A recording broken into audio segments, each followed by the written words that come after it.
अस्सलाम वालेकुम। वालेकुम सलाम। भाई क्या नाम है? फैज़ान। फैज़ान। फैज़ान क्या काम करते हैं? मैं स्टडी करता हूँ। स्टडी कौन सी स्टडी, किस सब्जेक्ट में स्टडी कर रहे हैं? मैं बायो में सेकंड ईयर। अच्छा, बायो डॉक्टर बनेंगे? जी। अच्छा, कुछ डॉक्टर ऐसे भी होते हैं जो कि ऑपरेशन करते वक्त कैंची अंदर छोड़ आते हैं पेट के, आप वो डॉक्टर तो नहीं बनेंगे? नई कैंची छोड़ देंगे तो फिर नहीं निकालेंगे ना, उधर ही रहेंगी। अच्छा, आपके लिए बड़ा आसान सा सवाल है, साल का लंबा तरीन दिन कौन सा है? सब दिन बराबर होते 24 घंटे। 24 घंटे? नहीं नहीं नहीं, देखे ना, सर्दियों में इस वक्त यानी 5 बजे सूरज गरूब हो जाता है, और गर्मी में अभी हमें गर्मी लग रही है। होते तो वही 24 घंटे है ना। नहीं नहीं, 24 घंटे। दिन दिन कौन सा लंबा होता है साल का? इतवार वाला। माशाल्लाह। अच्छा, ऑप्शन आपको दे देते हैं, ठीक है?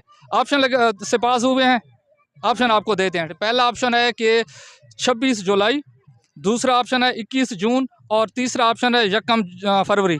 26 जुलाई। 26 जुलाई। जुलाई के महीने में तो दिन छोटे होना शुरू हो जाते हैं।